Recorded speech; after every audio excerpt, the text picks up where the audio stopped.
नमो नमः। नमः पद्म प्रबोधाय प्रचंडाय नमस्तुते ब्रह्मेशानच्युते साय सुरायादित्य वर्चसे भास्वते सर्वभक्षाय रौद्राय बप्से नमः। तमोघ्नाय हिमघ्नाय शत्रुघ्नाय मितात्मने कृतघ्नघ्नाय देवाय ज्योतिषांपतये नमः।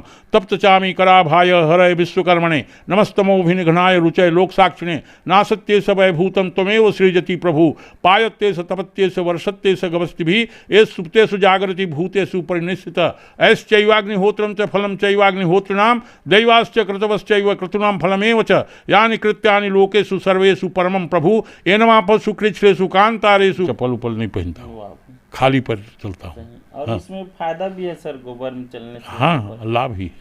जी जी। इसके बाद सर बिगड़ जाएं, बिखर न जाएं, उनको भाव माने डर बना हुआ है कहीं ऐसा हो गया तो दीदी जो है वो बना वहाँ लंबे समय से बंगाल की मुख्यमंत्री 2011 से। हाँ, आम जो गरीब है समाज का वो जहाँ के तहाँ है। इस कारण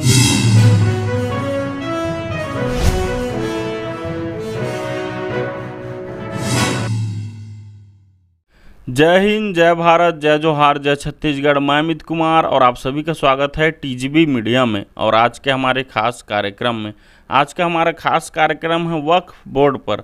और आप सभी को बताते हुए बहुत ही खुशी हो रही है कि इस मुद्दे में चर्चा करने के लिए आज हम जो है आए हुए थे जिला जसपुर।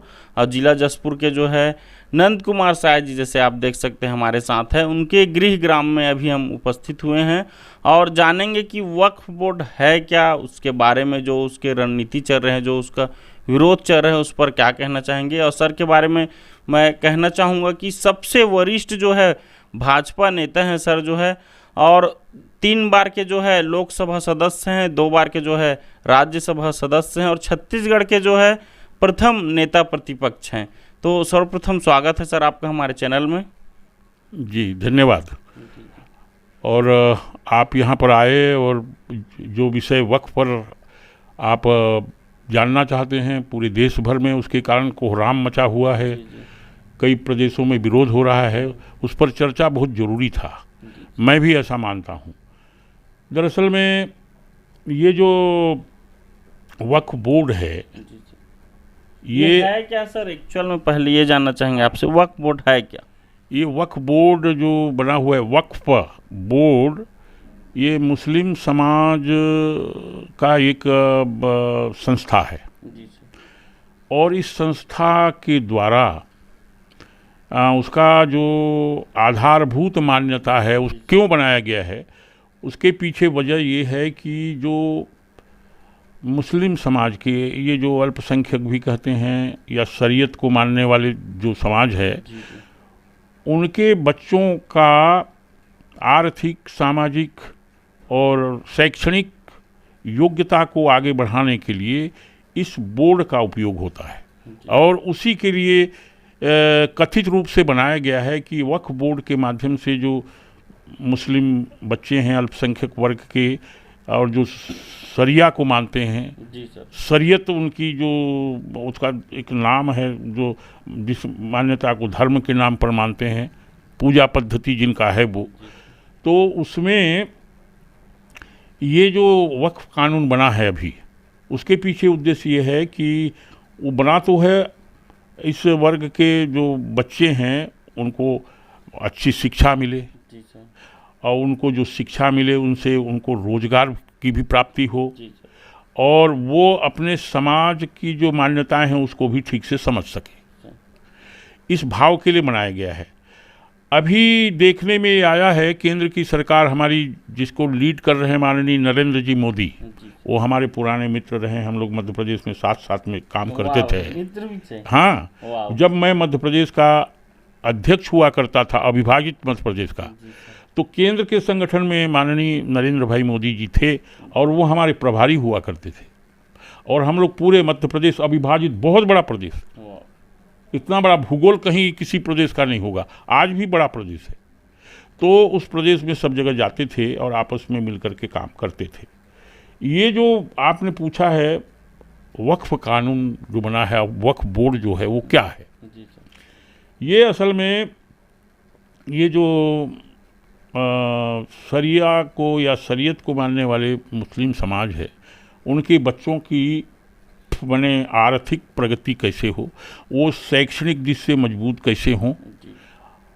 और ये जो वक्फ बोर्ड है, ये सारी प्रबंधन को, सारी व्यवस्थाओं को देखने वाला उनकी संस्था है, उनके हितों को लेकर के। लेकिन यहाँ बहुत सालों के बाद में ऐसा लगा कि ये जो वक्फ बोर्ड है वो समाज के कुछ लोगों के हितों का ही संरक्षक बना हुआ है। उसमें एक्चुअल जो गरीब हमारे बच्चे हैं मुस्लिम समाज के, उनकी शैक्षणिक दृष्टि से और अन्य प्रगति की दृष्टि से भी वो जैसा आगे बढ़ जाना चाहिए था वैसा दिखता नहीं। उसमें ये लग रहा है कि उसमें कुछ सीमित जो वो वक्फ बोर्ड में जो प्रमुख अधिकारी हैं, वो जो लोग उनको चलाते हैं, उन्हीं के इर्द गिर्द रहने वाले कुछ ही लोग आगे बढ़ पा रहे हैं। लेकिन आम जो गरीब है समाज का, वो जहाँ के तहाँ है। इस कारण संशोधन किए थे। इस कारण से उस पर विचार पहले किया गया कि आखिर ऐसा क्यों हो रहा है। तो उसमें यही लगा कि अरे जो कुछ सीमित लोग हैं जो प्रमुख उस बोर्ड को देखते हैं, उनके इर्द गिर्द रहते हैं, वही आगे बढ़ पा रहे हैं। आम गरीब मुस्लिम समाज तो वहीं का जहाँ का तहाँ पड़ा हुआ है। इसमें संशोधन करके ये उसमें सुनिश्चित करने का प्रयास हमारी केंद्र की सरकार ने किया है, जिसको माननीय नरेंद्र भाई मोदी जी लीड कर रहे हैं, कि इसमें आखिर ऐसा क्यों हो रहा है, इसको ज़रा देखा जाए। कुछ ही बच्चे क्यों आगे बढ़ रहे हैं, कुछ क्यों रह जा रहे हैं। उसमें ये बात आया कि कुछ जो सीमित लोग उस बोर्ड को संचालित कर रहे हैं, अच्छा, उनके इर्द गिर्द के लोग ही आगे पीछे हैं, पहले हैं, और वो वही आगे बढ़ जा रहे हैं। तो उसमें जो तय किया गया है, मेरी जो सूचना है, मेरी जो जानकारी है, उसमें ये किया गया है कि भाई ये जो बोर्ड है वो सभी बच्चों का हित संरक्षण के लिए काम करेगा। और उसमें अलग अलग जगहों में कौन कौन लोग बैठे हैं, वो क्या कर रहे हैं, और ये कमी कैसे आ रही है, इसको देख करके उस बोर्ड में कुछ परिवर्तन किया गया। परिवर्तन ये किया गया है कि जो बच्चे होंगे अलग अलग जगहों में, जो ये प्रतिष्ठान है, ये संस्था है, वहाँ पर जो बच्चे पढ़ रहे हैं उनकी देख रेख ठीक से हो रही है, सभी को समान भाव से देखा जा रहा है, शिक्षा सबको समान रूप से मिल रही है, और भी वो जो शिक्षाएं वहाँ उनको दी जाती हैं वो भी समान रूप से उनको मिल रही हैं। नहीं, ये बात को लेकर के जब केंद्र ने एक वक्फ बोर्ड में परिवर्तन किया, उसको कोई सुप्रीम कोर्ट में भी ले गया है, कोई उसको ये यूएनओ में, यूनाइटेड नेशन में भी कोई ले गया है, ये बड़ा गड़बड़ है, मुसलमानों के हित के खिलाफ है, बच्चों के लिए हित होगा, ऐसा कुछ बात हो रही है। तो उसमें दरअसल में केंद्र की जो हमारी सरकार है, बीजेपी की सरकार है, वो ये तय करना चाहती है कि ये जो वक्फ बोर्ड है वो इन बच्चों के सर्वांगीण विकास के काम को समुचित रूप से कर सके। उसमें कहाँ कमी है, कोई भाई भतीजावाद तो नहीं चल रहा है, गरीब बच्चे क्यों पिछड़ रहे हैं, इसको ठीक करने की दिशा में उसमें कुछ बातें की गई हैं। उसको लेकर के तमाम विरोध हो रहा है। और बंगाल में तो आपने देखा है कि बहुत वो मुर्शिदाबाद में हिंदू वहाँ से पलायन कर रहे हैं, झारखंड आए सुनने में, और झारखंड तरफ पलायन कर गए हैं। वहाँ उनके साथ मारपीट भी हुआ है, कुछ हत्याएं हुई हैं, ऐसी बात हो रही है, लेकिन अभी पूरी तरह से जानकारी में नहीं आया है। और वहाँ पर हमारे उत्तर प्रदेश के माननीय मुख्यमंत्री योगी आदित्यनाथ भी वहाँ के हिंदुओं के द्वारा कभी शायद बुलाए गए थे, ऐसा जानकारी मिला है। वो गए थे वहाँ, उन्होंने देखा और कहा कि भाई यहाँ पर सभी समाज को साथ में और एक साथ सब प्रकार की सुविधाएं मिलनी चाहिए, किसी के साथ भेदभाव नहीं होना चाहिए, समानता होना चाहिए।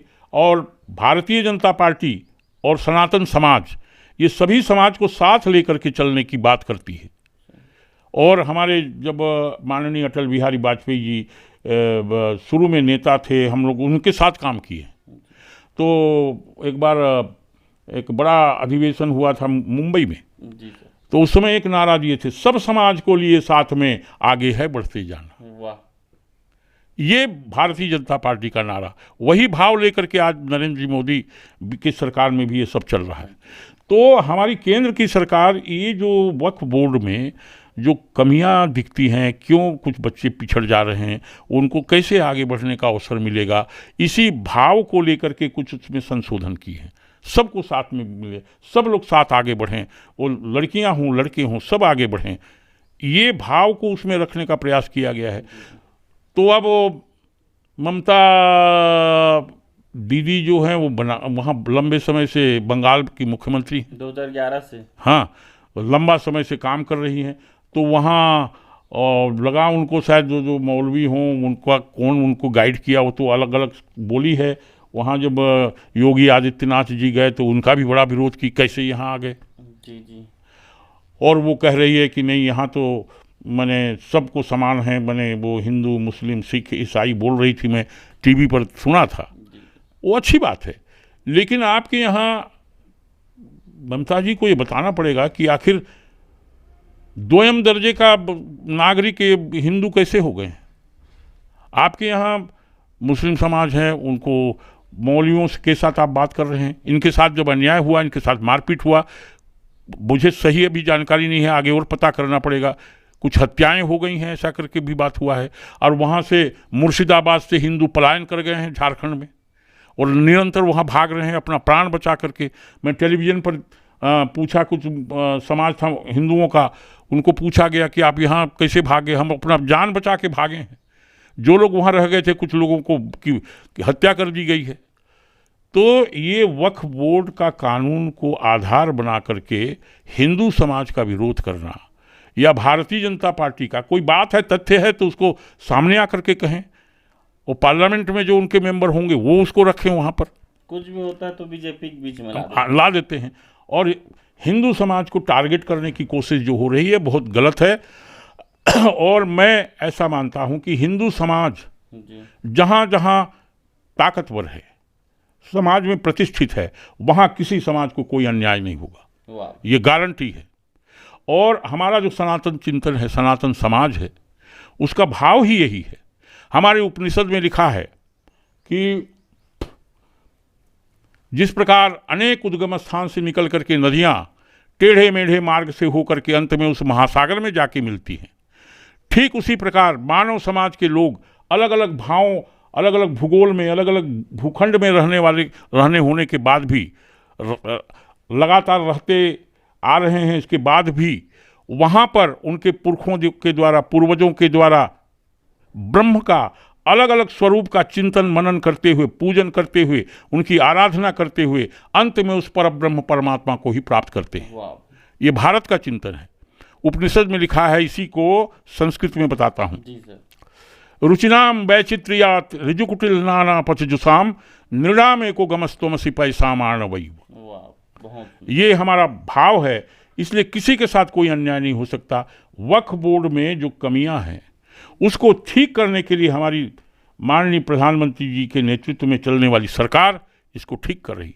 और इस सनातन भाव को ठीक रखने के लिए केवल हमारी सरकार ही नहीं, हमारे हिंदू समाज को और मजबूत करने के लिए और सुदृढ़ करने के लिए, सब समाज को साथ लेकर के चलने के भाव को और ताकतवर बनाने के लिए अनेक वर्षों से हमारा राष्ट्रीय स्वयंसेवक संघ काम कर रहा है, आरएसएस। इसी भाव को और मजबूत कैसे किया जाए, मैं प्रणाम करता हूं संघ की स्थापना जिन्होंने की उनको, और संपूर्ण समाज को साथ लेकर के चलने के उद्देश्य से जगह जगह स्वयंसेवक का निर्माण कर रहे हैं। वो जाकर के अन्य समाज में, अन्य क्षेत्रों में भी काम कर रहे हैं। राष्ट्रीय स्वयंसेवक संघ इसी राष्ट्रीय भाव को, ये मानवता के विशाल चिंतन को सब जगह फैलाने के लिए, पूरा दुनिया में फैलाने के लिए काम कर रही है। जी। अच्छा, ये जैसे अभी आप आरएसएस का जिक्र किए सर, तो इससे मन में मेरा एक और सवाल था। हम अधिकतर देखते हैं सर, आप बीजेपी जो है, भारतीय जनता पार्टी, जो आरएसएस में रहते हैं, जो आरएसएस का काम करते हैं, वो ज़्यादा आगे बढ़ते हैं। तो इस पर क्या कहना चाहेंगे? देखिए, हमारा जो मातृ संस्था है वो आरएसएस ही है, संघ ही है। हाँ, और इसलिए हम लोग वहाँ बहुत श्रद्धा से रहते हैं। वहाँ संघ में काम करने वाले हमारे लिए परम पूजनीय होते हैं, उनका हम श्रद्धा और भक्ति के भाव से देखते हैं, और इसलिए वो हमको सबकी मातृ संस्था है। आप कितने साल से जुड़े हैं सर? हम तो प्रारंभ से ही जुड़े हैं। प्रारंभ से ही हम स्वयंसेवक रहे। हम वहाँ भी जाते थे जहाँ शाखा लगती है, आज भी जहाँ जहाँ अवसर मिलता है हम लोग सब जाते ही वहाँ। वो हमारा प्राथमिक काम है। इसलिए मैं आपको बता रहा हूं कि ये जो संघ है ये मानव समुदाय को एक रस एक भाव में कैसे रखा जाए, इस विचार और इस चिंतन को लेकर के काम होता है इसमें।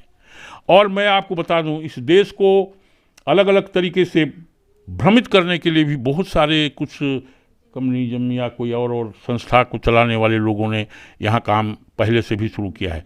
बहुत सारे लोग बोलते थे कि आर्य जो है बाहर से आए थे। अच्छा। ये इतिहास में कहीं कहीं पढ़ने को भी मिलता है। हाँ, ऐसा पढ़ाते थे। ये पूरी तरह गलत है। मैंने पार्लियामेंट में इसका विरोध किया था।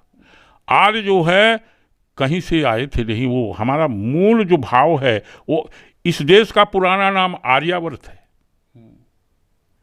पहले के आपके बहुत सारे ग्रंथों में आपको मिलेगा ये आर्यावर्त है। यहाँ रहने वाले लोग ही आर्य थे। आर्य कहाँ से आएंगे? और इसीलिए महाकवि प्रसाद जब उन्होंने भारतवर्ष पर एक किताब, एक कविता लिखा उसके भावों को स्पष्ट करने के लिए, तब उन्होंने उसमें लिखा है कि हिमालय के आंगन में उसे प्रथम किरणों का दे उपहार, माने सभ्यता का, संस्कारों का माने उपहार पहली बार दिया। हिमालय के आंगन में उसे प्रथम किरणों का दे उपहार, उषा ने हंस अभिनंदन किया और पहनाया ही रखा। जगे हम, पहले सभ्य हम हुए, जगे हम लगे जगाने, विश्वलोक में फैला फिर आलोक, व्योमतम पुंज हुआ तब नाश, अखिल संस्थिति हो उठी अशोक। विमल बाणी ने बीणा ली, कमल कोमल कर में सप्रीत, सप्त स्वर सप्त सिंधु में उठे, छिड़ा तब मधुर शाम संगीत। और इसीलिए उन्होंने कहा किसी का हमने छीना नहीं, प्रलय का रहा पालना यहीं। यहाँ हूण आए, शक आए, कुषाण आए, कितने मुगल आए, अंग्रेज आए और सब चले गए। ये पहला देश है जिसने किसी देश पर कभी आक्रमण नहीं किया। हाँ, और इसीलिए किसी का हमने छीना नहीं, प्रलय का रहा पालना यहीं। हमारी जन्मभूमि थी यहीं, कहीं से हम आए थे नहीं। आर्यों को बाहर से आने का बात, ये देश का नाम आर्यावर्त है। और प्राचीन काल में जो महिलाएं हैं अपने पुरुष को संबोधन में आर्यपुत्र कह के बुलाती थी। आजकल लोग भूल गए। तो ये भारत जो है संपूर्ण दुनिया को मानवता का, विश्व बंधुत्व का भाव सिखाने वाला ये देश रहा है। और इस पर अनेक प्रकार के ग्रंथ हैं, अनेक प्रकार की बातें हैं, अनेक प्रकार का चिंतन है। ये जो प्रचारित किया जाता है भारत के विरुद्ध में, ये गलत है। और इसीलिए ये जो वक्फ बोर्ड पर कुछ संशोधन की बात हो रही है वो बहुत उचित है। उसको लेकर के वो जो क्षुद्र राजनीति करने वाले हैं, एक समाज को माने कैसे बिगड़ जाएं, बिखर न जाएं, उनको भाव माने डर बना हुआ है कहीं ऐसा हो गया तो तेरा क्या होगा कालिया। ये जो भाव है उसको लेकर के बंगाल में उसी गड़बड़ हो रहा है। मुर्शिदाबाद में जो घटनाएं हुई हैं वो दुर्भाग्यपूर्ण है। और कहीं कहीं मैं सुना हूँ कुछ जगह हमारे जो सीमा की रक्षा करने वाले सैनिक हैं उनके साथ भी कुछ कहीं पर बम से हमला करने का, कोई नाम मैं नहीं लूँगा, उसको भी देखा हूँ। तो क्या हो रहा है, कैसे हो रहा है, कहीं कहीं इस तरह का घटनाओं को अंजाम देने की बात हो रही है। उसको लेकर के रेस्क्यू माने सेना के लोगों ने ही उसमें किया है, मैंने उसमें टेलीविज़न पर देखा था। तो इसलिए कुल मिलाकर के ये जो मुर्शिदाबाद में हुआ है उसकी जितनी निंदा कम की जाए कम है। वहाँ हिंदुओं का जो पलायन हो रहा है झारखंड में, उसको रोका जाना चाहिए। उनके साथ कोई अन्याय नहीं होना चाहिए, इसको सुनिश्चित किया जाना चाहिए। और हिंदू होने का बने सनातन जो भाव है वो इतना सुंदर है। आप अभी प्रयागराज में देखे होंगे जब महाकुंभ हुआ है, कितना दुनिया के 100 से अधिक, हाँ, दिन था, बहुत सुंदर। हम लोग भी गए थे। और जिस दिन अमृत स्नान हुआ 26 तारीख को, उस दिन हम वहीं पर हम लोग मौजूद थे। इस सनातन का, हमारा हिंदू समाज के चिंतन का, भाव का सबसे समृद्ध कोई संस्कार और संस्कृति आपने देखा होगा महाकुंभ में, प्रयागराज में देखा। वो समाज कोई गड़बड़ कर सकता है क्या? विदेश से भी लोग आए थे सर, 100 देशों के लोग आए, 100 से अधिक देशों के लोग आए थे। और 70 करोड़ के आसपास लोग वहाँ आए टोटल। इतना बड़ा महाकुंभ हुआ। इस सनातन का, हमारे हिंदू समाज के चिंतन का ही भाव है कि दुनिया के लोगों को वहाँ अमृत स्नान कराया गया। वो समाज, वो हिंदू समाज कभी कोई गड़बड़ कर सकता है क्या? ये ममता बनर्जी कह रही है कि वहाँ हिंदू मुस्लिम सिख ईसाई सब बरोबर हैं, बरोबर। अरे बरोबर हैं तो वहाँ हिंदुओं के साथ अन्याय क्यों हो रहा है? उनको मारा कैसे जा रहा है? जानकारी मिल रही कि कुछ लोग मारे गए हैं। इसका जवाब आपके पास क्या है? आप ठीक है वहाँ एक समाज विशेष की राजनीति आप करती होंगी, लेकिन किसी समाज के खिलाफ तो आप खड़ी नहीं हो सकती। वो आपके राज्य में अगर हैं तो उनको बराबर का संरक्षण मिलना चाहिए। और इसलिए वहाँ जो घटना हुई है उसको लेकर के हम व्यथित हैं, बहुत चिंतित हैं। और जो हिंदू समाज है ये बहुत उदार भाव वाला है। अयंग निजः परो वेति गणना लघुचेतसाम उदार चरितानाम तु वसुधैव कुटुंबकम। ये संपूर्ण विश्व को कुटुंब मानने वाला कोई समाज है तो ये हिंदू समाज है, ये सनातन समाज है। उसके विरुद्ध में इस तरह का कोई भाव कोई जागृत करे ये बहुत गलत है। और मुर्शिदाबाद और बंगाल में जो बात हो रहा है ये इसी तरह से है। मैं इसका कड़ा विरोध करता हूँ। और वहाँ जिस प्रकार की घटना है उसकी जांच होनी चाहिए। और कोई सरकार किसी वर्ग विशेष को संरक्षण दे करके किसी वर्ग को प्रताड़ित करने का प्रयास न करे। हिंदू समाज वहाँ प्रताड़ित है, वहाँ कोई जाता है उसके खिलाफ खड़ी हो जाती है। इसलिए मैं ऐसा मानता हूँ कि आज एक बार फिर से हमारा जो सनातन समाज है उसको फिर दुनिया में उसकी जो महानता है, उसकी जो विशेषता है, उसके जो भाव हैं संपूर्ण लोगों को लेकर के आगे बढ़ने का, उसको फिर से संपूर्ण देश और दुनिया में प्रचारित करने की आवश्यकता है। और हिंदू होने का मुझे बहुत बड़ा गर्व है।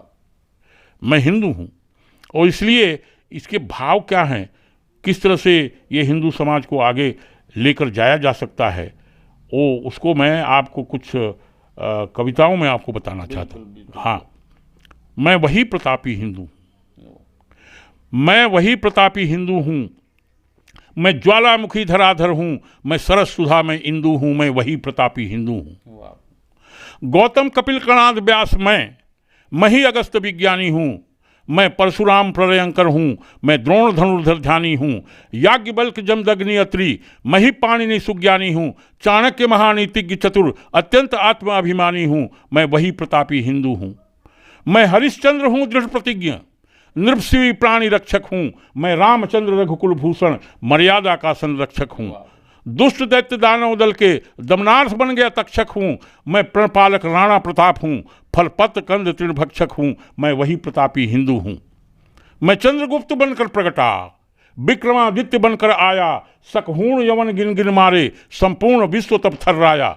शिवराज छत्रपति बन मैंने हिंदू ध्वज नभ में फहराया, बंदा बैरागी बनकर मैंने हिंदुत्व सूर्य को चमकाया, मैं वही प्रतापी हिंदू हूँ। बहुत बहुत बहुत सुंदर सर, ये मायने रखता है सर। मैं उस टाइम भी पूछा था सर, इससे पहले भी बहुत अच्छा चर्चा हुआ था आपसे। तो ये बहुत ही सर आप बताए भी थे, किसी साधु के संगति में आप थे तो वहाँ सीखे थे। अच्छा, इसी के साथ वक्फ बोर्ड में भी जिक्र करेंगे सर। लगभग पूरे नेता प्रतिपक्ष पूरे भारत देश में इसका विरोध हो रहा है और अभी भी हो रहा है और बंगाल में भी हो रहा है, तो क्या कहना चाहेंगे उस पर आप? और वो देखिए, वक्फ बोर्ड को जिस तरह से कुछ राज्यों की सरकारें चला रही थी एक वर्ग विशेष के साथ में, और उसमें कमियां ये थी कि जो एकदम गरीब लोग हैं वो कहीं कहीं पिछड़ जा रहे थे। कुछ वर्ग भी माने कुछ समुदाय तो एक ही है, लेकिन उसमें कुछ मुट्ठी भर लोग जो इर्द गिर्द में कुछ बोर्ड के प्रमुख लोगों के साथ रहते थे उन्हीं का फायदा हो रहा था, लेकिन एकदम नितांत गरीब लोग जो हैं वो पिछड़ रहे थे।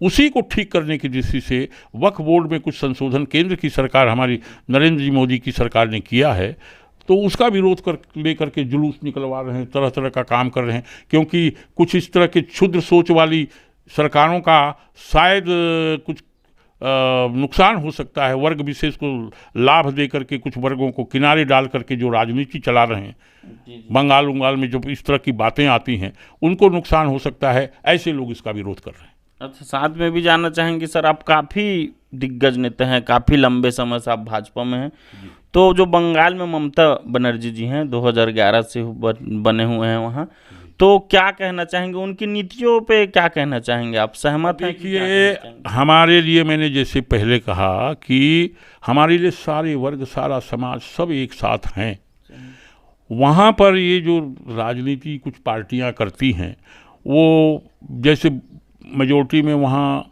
हमारे शरीयत को मानने वाले लोग हैं, तो उनको महत्व दिया जाता है, उनको कहा जाता है कि तुम हमको ही खाला वोट देना, बाकी हम ही आपका कर सकते हैं, ये जो हिंदू समाज वाले जो हैं आपका कोई कल्याण नहीं करेंगे।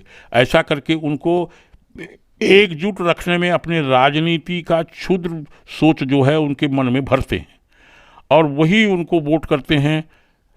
उनको ऐसा लगता है यही वोट देंगे तब हम जीतेंगे। अरे सभी लोग देंगे आपको, जो मतदाता है वहाँ सब देगा, लेकिन वो तोड़ करके किसी समाज विशेष को अलग थलग करके उनको ही एक जुट करके अपनी राजनीति को वहाँ बनाए रखने का कोशिश करने से इनको जो भी लाभ हो रहा है, हानि हो रहा है तो अलग है, लेकिन वहाँ सामाजिक समरसता बिगड़ रही है।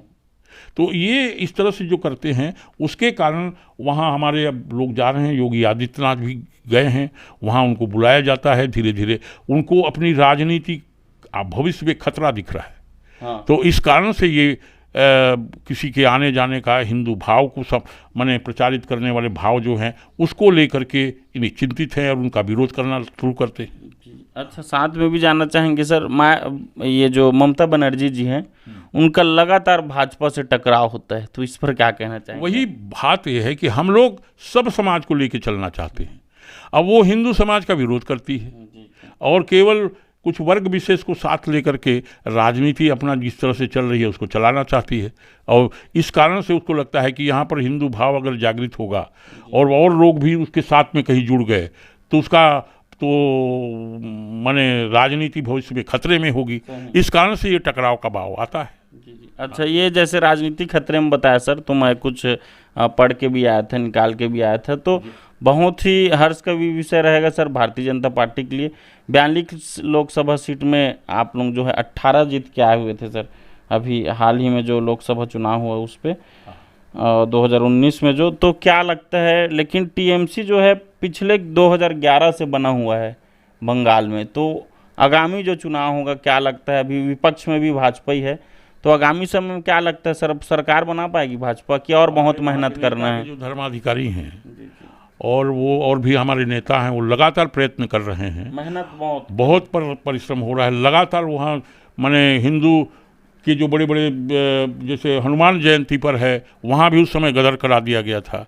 हमारे उत्सव जो हिंदू समाज के हैं उसको होने नहीं देती वहाँ पर, तो वो सारे उत्सव, सारे प्रकार के हमारे जो अलग अलग प्रकार के त्यौहार हैं उनको भी वहाँ बार बार उठाया जा रहा है और कोशिश की जा रही है कि ममता की सरकार को वहाँ उखाड़ फेंका जाए और वहाँ भारतीय जनता पार्टी की सरकार बने। इसकी कोशिश हो रही है और इस कारण से ये तनाव और ये टकराव बना हुआ है। अच्छा, सबसे खास बात सर, जैसे आप बताया बंगाल में जो है पलायन हो रहा है, तो वहाँ बढ़ती असुरक्षा, उस पर आप क्या कहना चाहेंगे, केंद्र सरकार को भी और वहाँ की राज्य सरकार को? केंद्र सरकार निरंतर वहाँ चिंतन में लगी हुई है और हमारे जो बहुत वरिष्ठ नेता उत्तर प्रदेश के मुख्यमंत्री माननीय योगी आदित्यनाथ जी का वहाँ प्रवास हुआ है, जिसको लेकर के घबराई हुई है और वहाँ जा कर के हमारे जो भारतीय जनता पार्टी के कार्यकर्ता हैं, नेता हैं, उनको जागृत करने की कोशिश की जा रही है, उनको आगे बढ़ें और अलग अलग बहुत सारे हिंदू त्योहारों को वहाँ समय समय पर आयोजित करके समाज को भी प्रतिष्ठित और ताकतवर बनाने की कोशिश हो रही है ताकि आने वाले चुनाव में वहाँ भारतीय जनता पार्टी की सरकार स्थापित हो सके। अच्छा, सबसे खास बात और सर, जो ये वक्फ बोर्ड पर आज हमने खास चर्चा किया, तो इसके जो संशोधन है या आगामी जो फैसला ले रही है सरकार, उस पर आप सहमत हैं और क्या कहना चाहिए? आपके द्वारा व्यक्तिगत कुछ सुझाव है क्या इस पे? नहीं, देखिए, जो संशोधन सरकार ने प्रस्तुत किए हैं उसमें पहले से जो था वो समस्त जो अल्पसंख्यक वर्ग अर्थात ये शरीयत को मानने वाले जो लोग हैं उनके सभी बच्चों के हित कल्याण के लिए जो कमियां थी उसको ठीक किया गया है और मैं पूरी तरह से सहमत हूं। और जो अल्पसंख्यक वर्ग या मुस्लिम समाज के जो लोग हैं, जो प्रबुद्ध वर्ग हैं, जो अच्छी तरह से उस कानून को देख लिए हैं, उसको समझने की कोशिश किए हैं, वो सारे लोग उसके फेवर में। लेकिन कुछ जो जिनकी राजनीति केवल इस गरीब समाज को लेकर के चलती है वो घबराए हुए हैं और वो दुर्भावनापूर्वक इस वक्फ कानून के खिलाफ दुष्प्रचार कर रहे हैं, और इस कारण से जो उस समाज भी है उसके फेवर में है, और उसके बनने से वो जो संशोधन है वो अगर पारित हो गया है केंद्र में, प्रदेश में, वो कोर्ट वोट में चले गए हैं, अंतिम रूप से जैसे ही वो लागू होगा तो मुस्लिम समाज के जो अत्यंत गरीब हैं, पिछड़े हुए हैं, दबे हुए हैं, उनको भी लाभ होगा, और सारा समाज उससे आगे बढ़ने की एक नई दिशा और एक नया मार्ग उसको मिलेगा। चलो, बहुत अच्छा लगा सर इसमें बात करके। इस मुद्दे में सर अंतिम सवाल वक्फ बोर्ड पर और रहेगा, और क्या कहना चाहेंगे अगर वक्फ बोर्ड के बारे में आप कहना चाहेंगे तो? वक्फ बोर्ड जो बना है वो पूरे इस समाज के गरीब पिछड़े तबके के वर्ग के उत्थान के लिए है, और जो कमियां रह गई थी पहले, बोर्ड तो पहले से ही है 1995, हाँ 1995 से, तो उसको लेकर के उसको दुरुस्त किया गया है हमारी केंद्र की सरकार, जिसका नेतृत्व माननीय नरेंद्र भाई मोदी जी कर रहे हैं। और मैं सबसे इसमें जो सबसे महत्वपूर्ण बात मानता हूँ वो ये है कि इस गरीब समाज में जिस दिन सारे बच्चे ऊपर उठेंगे, शिक्षित होंगे, प्रबुद्ध होंगे, अच्छा अच्छा काम करेंगे, तो ये समाज भी आगे बढ़ेगा, और अगर सारा समाज आगे बढ़ेगा तो ये देश हमारा आगे बढ़ेगा, और देश अगर आगे बढ़ेगा तो समझिए संपूर्ण दुनिया में भारत का और आगे नाम होगा। इसको जैसे जगत गुरु कहा जाता था, भगवान कृष्ण को जैसे मैंने पहले बताया आपको, दुनिया के लोग मानते हैं उनको, वो उनको सारा ज़्यादा मानते हैं। उनको ये कहा गया है वसुदेव सुतम देवम कंस चाणूरमर्दनम देवकी परमानंदम कृष्णम वंदे जगत गुरुम। तो उनको मानने वाले लोग वहाँ ज़्यादा हैं। हम यहाँ भी सनातन को अगर मजबूत करेंगे, हिंदू भाव को हम मजबूत करेंगे, तो सारा समाज इससे मजबूत होगा। और इसीलिए मैंने जो पहले आपको एक कविता बुलाया कि जितने बड़े बड़े लोग हुए हमारे समाज में, माने और बड़े बड़े माने समाज को नेतृत्व किया, संकट के समय युद्ध का नेतृत्व किया, ऐसे सारे लोग हमारे यहाँ वरेण्य माने जाते हैं, पूजनीय माने जाते हैं। और इसी कारण से मैं समझता हूँ कि जो हिंदू भाव को कहीं पर कमज़ोर या इसमें गड़बड़ी है ऐसा नहीं माना चाहिए। और इसमें उदार भाव ये है कि जो कोई भी किसी कमी को समझ सकता है वो किसी को बता सकता है, कोई मना ही नहीं है। इसलिए ये निरंतर, जैसे गंगा की धारा निरंतर निर्मल रहती है, उसमें कोई भी अगर विकृति आती है तो प्रवाहित होकर चला जाता है, उसी तरह से हमारे हिंदू समाज में, सनातन समाज में कोई विकृति आएगी तो वो प्रवाहित होकर के अपने आप निकल जाएगा, क्योंकि उसको देखने वाले, समझने वाले और चिंतन करने वाले लोग आज भी मौजूद हैं। उसी का नेतृत्व हमारा संघ करता है, उसी भाव को आगे बढ़ाता है, सब समाज में उसको नीचे तक लाने की कोशिश करता है। ये सब बातें यहाँ मौजूद हैं, इसलिए ये समाज गंगा की तरह अविरल है। और इसलिए देश भी संपूर्ण दुनिया को एक नई दिशा देने वाला, विश्व मानवता का दिशा देने वाला ये पूरा एक हमारा देश है, और ये इसी रूप में निरंतर आगे बढ़ता रहे। ऐसी भगवान से मैं प्रार्थना करता हूँ कि देश को ऐसी शक्ति मिले, यहाँ के समाज को शक्ति मिले, सर्व समाज को ताकत मिले और भाव मिले, सब मिल करके इस महान देश को फिर से महान राष्ट्र बनाने में हम लोग समर्थ हो जाएं। वाह, बहुत बहुत सुंदर लगा सर। सबसे खास बात वक्फ बोर्ड पर आज जो चर्चा की है सर, बहुत ही अच्छा लगा।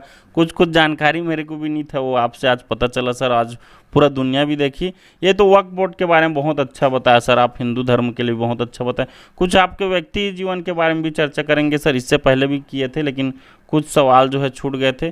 जैसे सबसे खास बात सर वही मैं पूछना चाह रहा था, इतने सारे श्लोक सर आप, और सबसे खास बात ये भी पता चला सर, डीएलएड का उपाधि जो है यूनिवर्सिटी ने खुद आपको दिया है, ये बहुत कम लोग को मिलता है सर। इस पर क्या कहना चाहेंगे? और सबसे खास बात सर, आपका घर आया हूँ सर, ऐसा घर मैं लगभग कहीं का नहीं देखा हूँ। इतने नेता मंत्री गए, आपको साथियों मैं दिखलाना चाहूँगा, बैकग्राउंड वीडियो आपको डिस्प्ले में दिख रहा होगा। अब पूरा गोबर से लिपा हुआ है, और छुही या चूना, छुही एक चूना है सर, लिपा हुआ है पूरा गोबर से नीचे। मतलब पूरा आदिवासी संस्कृति जो हमारे पुराने कल्चर है उसमें, छानी का घर है उसमें भी रहते हैं। सोचो इतने बड़े जो नेता रह चुके हैं ऐसे परिस्थिति में भी रहते हैं, तो क्या कहना चाहेंगे सर? इतने दोहे मैं आपको बता दूं, ये जो चूही है और वो जो ऊपर में हम लोग फूस का छानी बना के रखे हैं, ये पहले ऋषि मुनि इसी तरह से रहते थे। मैं आपको बता दूं, जब राम रावण की लड़ाई चल रही थी तो रावण साधारण तो था नहीं, तो परम ज्ञानी थे, बड़ा विद्वान था, चारों वेद 6 7 18 पुराण उसको भी कंठस्थ था। शंकर भगवान के सबसे बड़े भक्त थे। शिव तांडव स्तोत्र उन्होंने लिखा है, जो शिव के दूसरा कोई और मने है नहीं उस जैसा वो शिव तांडव उन्होंने लिखा है। उसी तरह से तब देखे कि कैसे, तो अगस्त ऋषि के नेतृत्व में एक मीटिंग हुई, बहुत सारे ऋषि आए और उनमें चर्चा हुआ कि कैसे होगा इसका, बस तो बड़ा मुश्किल है। तब उन्होंने अगस्त ऋषि ने कहा कि युद्ध के सबसे बड़े देवता सूर्य हैं, और सूर्य हैं, तो उन्होंने कहा कि सूर्य के लिए एक मंत्र लिखा जाए और भगवान राम को रक्त कमल हाथ में लेकर के ठीक सूर्योदय के समय प्रवाहित जल में उनका मंत्र कराया जाएगा, तभी इस रावण का वध हो सकता है। तो अगस्त ऋषि ने आदित्य हृदय स्तोत्र की रचना की, वो वाल्मीकि रामायण में है, और उसको ले जा करके भगवान राम को प्रवाहित जल में, बिल्कुल ब्रह्म मुहूर्त जिसको कहते हैं, सूर्य एकदम लाल लाल होकर के उदित होने लगता है, उसी समय उस मंत्र को किया गया। अब आप चाहेंगे तो उस मंत्र को मैं सुना सकता हूँ। बिल्कुल बिल्कुल। हाँ, तो वो मंत्र लिखा गया है, वो जो अगस्त ऋषि ने लिखा, ओम अथ आदित्य हृदय स्तोत्र ततो युद्ध परिशांतम समरे चिंतया स्थितम रावणम चाग्रतो दृष्ट्वा युद्धाये समुपस्थितम दैवतस्य समागम्य द्रष्टुम अभ्यागतो रणम उपगम्य अब्रवीद रामम मगस्तु भगवान सदा राम राम महाबाहो श्रेणु गुह्यम सनातनम येन सर्वान् नरीन वत्स समरे विजस्यसे आदित्य हृदयम पुण्यम सर्वशत्रु विनाशनम जयावहम जपम नित्यम अक्षयम परमम शिवम सर्वमंगल मांगल्यम सर्वपाप प्रणाशनम चिंता शोक प्रश्नम वायु वर्धनम उत्तमम रश्मिमंतम समुद्यंतम देवसुर नमस्कृतम पूज्यस्व विवस्वंतम भास्करम भुवनेश्वरम सर्वदेवात्मको हेसा तेजस्वी रश्मि भावन एस देवासुरागणान लोकान पाति गवस्तिभि एस ब्रह्माश्च विष्णुश्च शिवस्कंध प्रजापति महेंद्रो धनदः कालो यमः सोमो हपाम्पति पितरो वस्व साध्या अश्विनो मरुतो मनु वायुर्वहनी प्रजा प्राणः ऋतुकर्ता प्रभाकरः आदित्यः सविता सूर्य खगः पूषा गवस्तिमान सुवर्ण सदृशो भानु हिरण्य रेता दिवाकरः हरिदस्व सहस्रारचि सप्त सप्तिर्मरिचिमान तिमरोन्मथन संभुस्तुष्टा मारतंड कुनंसुमान हिरण्यगर्भ शिशिरस्तपनो अहस्करो रवि अग्निगर्भोदिते पुत्र शंख शिशिरनाशन व्योमनाथस्तमो भेदी ऋग्जुस्साम पारग घनवृष्टिरपाम मित्रो विंध्य बीथि प्लवंगम आतपी मंडली मृत्यु पिंगल सर्वतापन कबीर विश्व महातेजा रक्त सर्वभवोद्भव नक्षत्र ग्रह ताराणाम अधिपो विश्वभावन तेजसामपि तेजस्वी द्वादशात्मन नमस्तुते नमः पूर्वाय गिरे पश्चिमाय द्रे नमः ज्योतिर्गणानां पतये दिनाधिपतये नमः जयाय जयभद्राय हरस्वाय नमो नमः नमो नमः सहस्रांशो आदित्याय नमो नमः नमः उग्राय वीराय सारंगाय नमो नमः नमः पद्म प्रबोधाय प्रचंडाय नमस्तुते ब्रह्मेशानच्युते साय सुरायादित्य वर्चसे भास्वते सर्वभक्षाय रौद्राय बप्से नमः तमोघ्नाय हिमघ्नाय शत्रुघ्नाय मितात्मने कृतघ्नघ्नाय देवाय ज्योतिषां पतये नमः तप्तचामी कराभाय हरय विश्वकर्मणे नमस्तमोभिनिघ्नाय रुचय लोकसाक्षिणे नासत्ये स वैभूतं त्वमेव सृजति प्रभु पायत्ते स तपत्ये स वर्षत्ते स गवस्तिभिः एष सुप्तेषु जागरति भूतेषु परिनिष्ठित ऐश्चैवाग्निहोत्रं च फलं चैवाग्निहोत्रिणां दैवाश्च क्रतवश्चैव क्रतूनां फलमेव च यानि कृत्यानि लोकेषु सर्वेषु परमं प्रभु एनमापसु कृच्छ्रेषु कान्तारेषु भयसु च कृत्यन् पुरुषः कश्चिन्नाम सीदति राघव पूज्यस्वेन मेकाग्रो देवदेवं जगत्पतिम् एतत् त्रिगुणितं जपत्वा युद्धेषु विजेष्यति अस्मिन् क्षणे महाबाहो रावणं त्वं जहिष्यसि एव मुक्त्वा ततो गस्तो जगांसि यथागतम् एत श्रुत्वा महातेजा नष्टशोको भवत्तदा धारयामाश्रुपीतो राघव प्रेतात्माम् आदित्य प्रेक्षं जपत्वेदं परमं हर्षं वात्मान् त्रिराचम्य शुचिर्भूत्वा धनुरादाय वीर्यवान् रावणं प्रेक्ष्य हिष्टात्मा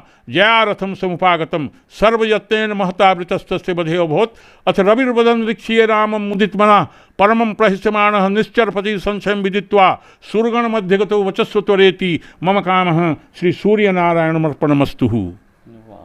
ये 3 गुना जब भगवान राम को कराया गया है। उसके बाद जब युद्ध हुआ, भगवान राम ने बाण मारा, रावण का सर धड़ से अलग हो गया। सबसे खास बात सर, इतने लंबे श्लोक, बाप रे, मतलब मायने रखता है सर। मतलब आजकल के बच्चे लोग को 2 लाइन याद नहीं होता, आप इतने लंबे समय इतना लंबा लंबा याद रखते हैं सर। एकदम हम कहना चाहते हैं भाई, मीडिया हमारा धन्य होगा सर। और सबसे खास बात, ऐसे जो है दिग्गज नेता, मैं तो चाहता हूँ हर कोई रहे सर, मायने रखते हैं सर। मतलब इतना लंबा कैसे याद हो जाता है सर, इतना लंबे लंबे। मैंने देखिए, मुझे मैं भगवान को बहुत मानता हूँ। हमारे इष्ट देव जो हैं वो हनुमान जी महाराज हैं। हनुमान जी के भक्त हैं। हाँ, हनुमान जी को मानते हैं। और हनुमान जी की अलग अलग बहुत सारी स्तुतियाँ हैं। और एक हमारे गुरु महाराज हुए महात्मा रामचंद्र वीर, उन्होंने एक बने हनुमान जी का नाम रखा है वज्रांग, जिसके अंग वज्र से हैं। तो उस पर उन्होंने 18 अंतरा में पंक्तियाँ लिखी हैं। वो बड़ा अद्भुत है। माने वज्रांग वंदना, ओम श्रीमद महात्मा रामचंद्र वीर विरचित श्री वज्रांग वंदना महास्तोत्र। ओम जयति जय जगदीश्वर जानकी जीवन हनुमान, नमो नमो रुद्रावतार प्रभु श्री वज्रांग देव भगवान। पवन सुपुत्र अंजनानंदन असुर निकंदन करुणाकंद, भक्ति बंधनाधीन अन्यथा नभवत सर्वतंत्र स्वच्छंद, वज्र कठोर कुसुम सम कोमल, अद्भुत उदाहरण असमान, नमो नमो रुद्रावतार प्रभु श्री वज्रांग देव भगवान।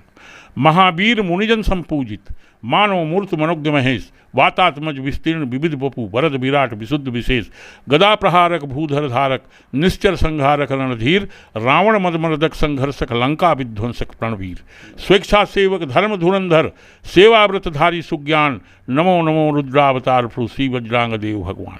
भक्ति शक्ति संयुक्त सूर्य सम, वेद शास्त्र स्मृति के मर्मज्ञ, सर्वगुणालंकृत सुखदायक, सर्वांतर्यामी सर्वज्ञ, वारिज तुल्य गर्जनाकारक, स्वर्ण शैल समशोभायुक्त, सर्वशक्ति संपन्न कृपा में, क्षमा सिंधु सटरिपु से मुक्त, सन्मति सद्बल सद्गुण सागर, अनुकंपा अनुराग निधान, नमो नमो रुद्रावतार प्रभु श्री वज्रांग देव भगवान। ये पंक्ति देखिए, ये आगे की पंक्ति, धीरोदात धराधर धारक, ध्यान ध्रुवमति धर्म धुरिन, प्रचंड प्रतिकारक प्रतिरोधक, प्रणतपाल प्रतिवाद प्रवीण, अविकल अविचल अविगतव्यय, अभय अमर अतिरथी अपार, अग्रगण्य अग्रणी अघांतक, अच्युत अविनश्वर अविकार, प्रकृत प्रकट प्रच्छन्न प्रशंसित, प्रवर प्रवीर प्रबुद्ध प्रधान, नमो नमो रुद्रावतार प्रभु श्री वज्रांग देव भगवान।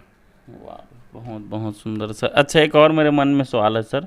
रामायण है और महाभारत है, तो अगर लोगों को, जो हमारे दर्शक हैं, जो देख रहे हैं, जो आजकल की युवा पीढ़ी है, सब जो हैं, अगर उनको कुछ सीखने का आप बताएं तो कोई एक, ऐसे अनेक हैं, लेकिन आपके अनुसार रामायण से क्या सीखना चाहिए और महाभारत से? देखिए, रामायण, राम हमारे आदर्श हैं, और जैसे पहले मैंने बताया कृष्ण हमारी नीतियां हैं। तो आदर्श भाव को लेकर के हमको रामायण भी देखना, सुनना चाहिए, पढ़ना चाहिए। राम का आदर्श कैसा है? राम तुम्हारा वृत्त स्वयं ही काव्य है, कोई कवि बन जाए सहज संभाव्य है। राम का जो वृत्त है, चरित्र है, वो तो स्वयं है। इसीलिए राम के 2 गुण माने गए हैं। राम धीर हैं और राम गंभीर हैं। धीर और गंभीर, तो राम क्या है, मैं आज आपको बता दूं। कितनी बातें मेरे पास है, वो एक साथ नहीं हो सकती और बैठेंगे। तो राम धीर और गंभीर हैं। धीर हिमालय है और गंभीर सागर है, और ये हिमालय और सागर के बीच का जो भूखंड है वही तो राम है। हाँ, रामो राष्ट्र विग्रह, रामो धर्म विग्रह, राम को राष्ट्र का विग्रह इसीलिए धीर और गंभीर बता के किया गया। रामायण के रहस्य, महाभारत का नहीं, ये तो हुआ मनुस्मृति का। अच्छा, रामायण में राम के चरित्र को दिया गया है। महाभारत जो है उसको हाँ, महाभारत को पंचम वेद कहा गया है, वो 5वां वेद है। अगर महाभारत आप नहीं देखेंगे, नहीं पढ़ेंगे, तो जीवन के हर पहलू को आप समझ नहीं पाएंगे। उसमें दुष्टता भी है, धृष्टता भी है, हर चीज, हर प्रकार का भाव है। सब जीवन के हर बिंदु, माने जीवन में क्या क्या बातें आ सकती हैं, हर उसको चीज़ है सीखना सर है। इसमें। तो महाभारत में सभी चीज़ें हैं, इसलिए महाभारत को समझना और ज़्यादा ज़रूरी है। रामायण को समझें, राम को समझें, लेकिन कृष्ण को समझना है तो हमको महाभारत में आना पड़ेगा। और महाभारत अभी शुरू हो रहा है उसमें, कभी कभी शुरू किया गया है टेलीविज़न पर। हाँ, तो महाभारत जो है, माने दुनिया के देश में केवल देश हैं। आपको हमारा जो भारत है ये पहला देश है जिसमें महाभारत है। वाह हाँ, सही। और दुनिया में अलग अलग देशों में आप देखेंगे कि राष्ट्र है केवल, ये भारत हमारा देश है जहाँ महाराष्ट्र है। वाह, हाँ सर। हाँ, ये दुनिया में यहाँ महाराष्ट्र है, यहाँ 100 राष्ट्र है। सही। माने देश में क्या क्या चीज़ें हैं आपको क्या बताऊं मैं, बहुत सारी बातें हैं। इसलिए महाभारत जो है उसको जानना है, और महाभारत को इसलिए समझना है कि दुनिया के माने जीवन के हर पक्ष, हर पहलू को, हर परिस्थिति को आप अनुभव कर सकें, देख सकें। उसके बिना जीवन अधूरा रह जाएगा। बहुत सुंदर सर। ये तो रहा सर, इससे पहले मैं पूछा था सर, आपका जो कुटिया है, कुरिया है, जो छत्तीसगढ़ी में हम बोलते हैं, वैसे ही है सर, छुही में छबाया हुआ है, गोबर में लिपा हुआ है। तो क्या कहना चाहिए, मतलब ऐसा शुरू से आदि है कि सर किन्हीं को देख के रखें? नहीं नहीं, हमारा ये शुरू से ही है। अब हम काफी पुराना भी है सर घर। हाँ, ये पुराना है। पहले तो और छोटा सा घर था, अच्छा। उसी में हम लोग रहते थे। और मैं असल में मैं सब काम किया हूँ। मेरी शादी हो गई थी जब मैं 9th पढ़ रहा था, जी जी। और यहाँ से हम 17 किलोमीटर तबकरा पढ़ने जाते थे, हल चलाता था। हाँ, उस टाइम बताए थे सर। हाँ हाँ, मैं वो पहले सब कुछ पार्ट किया में। थे। हाँ, हाँ। वो सब करता था। और मेरे को जो लगा है कि ये सारी बातें हम घर में जिस तरह से रहते थे, अब देखिए खैर अब इतना फूस गर्मी होने के बाद भी गर्मी नहीं लग रहा नहीं है, सर ठंड यहाँ? है। हाँ, वही तो ये पूरा दीवार मिट्टी का है, पहले बताया हूँ आपको। कितना इंच है सर? बहुत मोटा है भाई। हाँ, है थोड़ा सा 18 जरा। इंच से बड़ा है लग रहा हाँ है। हाँ, तो मिट्टी का घर होता है तो वो एयर कंडीशन होता है। सही। ये गर्मी में ठंड होगा, और ठंड जब होगा तो ये स्वयं गर्म हो जाएगा। वाह। हाँ, ये सारा सुंदर इसी तरह से बनाए हैं, और इसमें हमको बहुत अच्छा लगता है। और आजकल अनेक प्रकार की जो बीमारियां हो रही हैं उसको लेकर के मिट्टी का घर में रहना, पक्का जब रहेंगे ना तो पक्का माने गर्मी में खूब गर्म करेगा और ठंडा में ठंड करेगा, जबकि कच्चा मकान गर्मी में ठंड करेगा और ठंड में गर्म करेगा। वाह। हाँ, अब अभी कई लोग बोल भी रहे हैं सर, जो शोध करते हैं बोल रहे हैं कि मिट्टी के बर्तन से ही पानी पिए। अभी तो कई कुम्हार भाई भी ऐसे हैं जो मिट्टी के ही बर्तन बना रहे हैं, उसमें आप खाना भी बना सकते हैं सर। हमारे पहले के घर में हम लोग खाना जो बनाते थे मिट्टी के बर्तन में ही बनाते थे, और वो चूल्हा में बनता था मिट्टी के, और उसको जो बासी रख करके हम खाते थे, पहले शायद आपको बताया हूँ। अभी खाते हैं सर? अभी समय नहीं मिल पाता है, अच्छा। लेकिन बासी अगर रखा जाए, मिट्टी के बर्तन में नहीं बना रहे हैं, लेकिन हम कह रहे हैं कि मिट्टी का बर्तन शुरू करो, वो बहुत अच्छा रहेगा। लेकिन अभी नहीं बनाते हैं, वो असत्य बोलने का कोई मतलब नहीं है, और दूसरी जगह से बना देते हैं। लेकिन मैं खाना अपना बदल दिया हूँ। इस समय भात, दाल, रोटी नहीं खा रहा हूँ। रोटी नहीं खा रहे? नहीं, चावल भी नहीं खाता हूँ। अरे, कोदो? नहीं, अभी मैं पोहा को गुड़ में मिला करके खाता हूँ। अच्छा, पोहा सवेरे। को? हाँ, और शाम को दलिया खाता हूँ, और भाजी सब्जी उब्जी खाता हूँ। वाह। रोटी चावल दाल बंद है। क्यों सर? 1 साल हो गया। अच्छा, नहीं, मैं अपना डाइट अपने हिसाब से कर रहा हूँ, वो जरा हमको अच्छा लगता है। साधु जीवन बोलो। साधु नहीं, लेकिन जैसे चावल वगैरह जो आजकल वो रासायनिक खाद से बना दे रहे हैं, तो उससे कुछ विकृतियाँ भी, बीमारियाँ भी आ रही हैं, ऐसा बोलते हैं। तो मैं अपने हिसाब से अपना डाइट वाइट बदलते, नमक भी नहीं खा रहा हूँ और चीनी भी नहीं खाता हूँ। डेली रूटीन बताते सर, यहीं से डेली रूटीन कितने समय उठते हैं, उसके बाद पूरे क्या क्या करते हैं? देखिए, सवेरे तो हम कोशिश करते हैं जल्दी उठ जाते हैं 5 बजे करीब। वाह भाई। हाँ, उसके बाद तो उसके बाद पैदल जाते हैं, बास बने अपना नित्य टहलते कर्म हैं। करके टहलते हैं, नित्य कर्म करके। और ये घर में आते जाते समय मैं कोई चप्पल उपल नहीं पहनता हूँ, वाह, खाली पैर चलता हूँ। सही। और हाँ। इसमें फायदा भी है सर गोबर में चलने से? हाँ, लाभ ही है। जी जी जी उसके जी। बाद सर? और बाकी तो सब ठीक है, परिवार यहीं पर हैं सब। सो कितने टाइम सो जाते हैं? सोते हम कोशिश करते हैं कि हम 10 बजे सो जाएं, लेकिन कभी कभी टेलीविज़न देखते हैं, कुछ समाचार कुछ और रहता है तो थोड़ा बहुत लेट होता है, लेकिन 10 बजे हर हालत में सो जाते हैं। बाकी 5 बजे उठ ही जाते हैं? उठ जाते हैं हर हालत। हाँ। अच्छा, रुचि जानना चाहेंगे सर, उस टाइम भी पूछे थे, हॉबी रुचि हमारी देखिए कुछ भी नहीं है, लेकिन हमारी रुचि में गरीब लोग कहाँ पर कुछ परेशान हो रहे हैं, क्या हो रहे हैं, दुखी हो रहे हैं, उनका काम।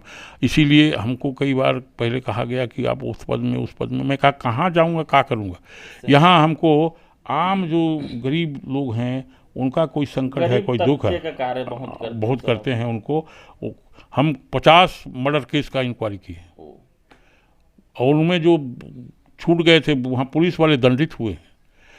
पुलिस कोई एक व्यक्ति के नाम से डरता है, वो मैं ही हूँ। उनका कोई भी बड़ा कोई भी मामला हो, उसकी जानकारी इंक्वायरी मैं खुद कर सकता हूँ। और बड़े बड़े विषय को जो पुलिस वाले छोड़ दिए थे उसको निकाल करके असली अपराधी पकड़ाए गए हैं। बहुत विषय हमारे पास इस विषय पे भी है, वो बताया नहीं जा सकता क्योंकि इतना बृहद है वो सारी बातें। हाँ, और इसलिए मेरी रुचि आम गरीब आदमी की कोई कुछ सेवा अगर हम कुछ कर सकें, उनका कहीं पर कोई संकट है, उसमें हमारी कोई सहायता उनके साथ खड़े होने से हो सकती है, यही मेरी सबसे बड़ी अभिरुचि है। वाह, बहुत बहुत सुंदर। सर बात करें, बहुत अच्छा लगा सर। अंतिम सवाल रहेगा सर, आज पूरे देश दुनिया, पूरा जसपुर जिला, पूरा छत्तीसगढ़, पूरा भारत देश, पूरा देश दुनिया का आपको देख रहे हैं सर, उनको हमारे चैनल के माध्यम से और क्या कहना चाहेंगे आप? मैं सभी देशवासियों को और दुनिया के अलग भागों में जो भी लोग रहते हैं उनसे केवल एक ही निवेदन करना चाहता हूँ कि पहला जो है वो हमारा देश है। ये जो भूमि हमारी है, ये धरती माता है, इससे बढ़कर के पूजा के योग्य दूसरी कोई नहीं है। हम इस धरती माता को सुरक्षित रखें, इसमें रहने वाले लोगों को अच्छा भाव, अच्छा दिशा, अच्छा सोच, अच्छा चिंतन उनको प्रेषित करें। और ये जो माने हमारा ये धरती माता है वो उसको और सुंदर, और दुनिया के लोग इसको देखने आए। यहाँ ऐसे ऐसे लोग रहते हैं। हर एक यहाँ का हमारा जो मतदाता 145 करोड़ हैं, उनसे मैं निवेदन करना चाहता हूँ। आज गौ हमारी बहुत संकट में है। गौ माता जो हैं उनको कैसे माने सुरक्षा दी जा सकती है, वो कहीं जगह नहीं है, सड़क में बैठे रहते हैं, कई जगह उनका माने दुर्घटना हो जाता है। हम इस बात से बहुत चिंतित हैं। अलग अलग जगहों में हम बोल तो रहे हैं, गौ माता को कैसे हम सुरक्षा प्रदान कर सके हैं, पूरे देशवासी इसमें चिंतन करें और उनको सुरक्षा प्रदान करें। क्योंकि गौ के लिए कहा गया है कि माने गौ माता जो है वो सबसे बड़ी वरणीय और पूजनीय है, उसी के कारण ये देश है। हालांकि सभी भगवानों का वास है, सब 33 कोटि देवता उनके शरीर में वास करते हैं। गाय बोलते हैं। हाँ, और अलग अलग जगहों में आजकल गौओं को भी विकृत कर दिया गया है, सूअर से क्रॉस कर दिया है। जर्सी गाय जो है उसका उपयोग नहीं करना चाहिए। जिस गौ के यहाँ पर डील हैं उसी को करना चाहिए। गौ माता के मूत्र में, गोबर में, दूध में, इसमें स्वर्ण भस्म होता है। ये परीक्षण करके दिखा गया है। तो गौ माता को कैसे सुरक्षित किया जाए, सभी देशवासियों से मैं प्रार्थना करता हूँ। और गौ माता जो वसुधैव सुतम देवम कंस चाणूरमर्दनम देवकी परमानंदम कृष्णम वंदे जगत गुरुम, भगवान कृष्ण को स्मरण करेंगे तो गौ हमेशा सामने आ जाएगी। कैसी गौओं की सेवा करते थे, वो गाय चराते थे जंगलों में जा कर के, और गौओं के लिए क्या क्या करते थे, मैं चिंतन करके रोमांचित हो गया हूँ उनका नाम लेते ही। इसलिए गौ माता को कैसे हम और सुरक्षित कर सकें, बहुत संकट में है और 33 कोटि देवता उसके लिए परेशान हैं, उनको ठीक किया जाए। यही देशवासियों को मैं निवेदन और प्रणाम करना चाहता हूँ, ये बातें कहना चाहता हूँ, ये सभी लोग हम मिल करके करें। बहुत बहुत सुंदर सर, बहुत ही अच्छा लगा सर आपका विचार। और सबसे खास बात सर, इतने वरिष्ठ भाजपा नेता होने के साथ साथ आप अपने इतने कीमती समय दिए सर। आज दूसरे बार आपसे मुलाकात करके बहुत ही अच्छा लगा सर, बहुत ही एनर्जी फिल्म होता है सर, और बहुत कुछ सीखने को मिलता है सर आपका। तो आपका बहुत बहुत धन्यवाद सर पुनः। ठीक है, बहुत बहुत धन्यवाद। आप भी आए समय निकाल करके, और इसके कारण संपूर्ण देश में और दुनिया में माने ये चिंतन प्रचारित होगा। आप हमको एक तरह से संपूर्ण विश्व में पहुंचाने का कोशिश कर रहे हैं। आपको भी बहुत बहुत मेरा धन्यवाद। पुनः धन्यवाद सर आपका। तो साथियों, अभी हमारे बीच थे छत्तीसगढ़ के भाजपा के सबसे वरिष्ठ भाजपा नेता हमारे बीच थे नंद कुमार साय जी। उनसे बात की, वक्फ बोर्ड के बारे में बहुत ही अच्छे जानकारी बताए, जो उसमें हो रहे हैं संशोधन उनके बारे में बताया, और बहुत ही अच्छा लगा। सबसे खास बात हिंदू धर्म के बारे में जो बताया, और आप सर से जो है बहुत कुछ सीखने को भी मिलता है। अगर आपको कुछ लाइनें याद न होती तो सर को वीडियो जो है देख सकते हैं। लगभग 5 मिनट से ऊपर का श्लोक जो है अब बिना देखे आपको ज्ञात होगा, भी आपने इंटरव्यू में देखा। काफ़ी अच्छा रहन सहन है, जैसे आपने डिस्प्ले में देखा गोबर से लिपा हुआ। तो काफ़ी कुछ सीखने को मिलता है, और हम उम्मीद करते हैं सर एक कार्यक्रम आपसे और हो, किसी और मुद्दे में जो है चर्चा करें। तो साथियों, मिलेंगे एक और ऐसे ही नामचीन हस्ती के साथ। तब तक बने रहें TGB मीडिया में। मैं अमित कुमार, धन्यवाद।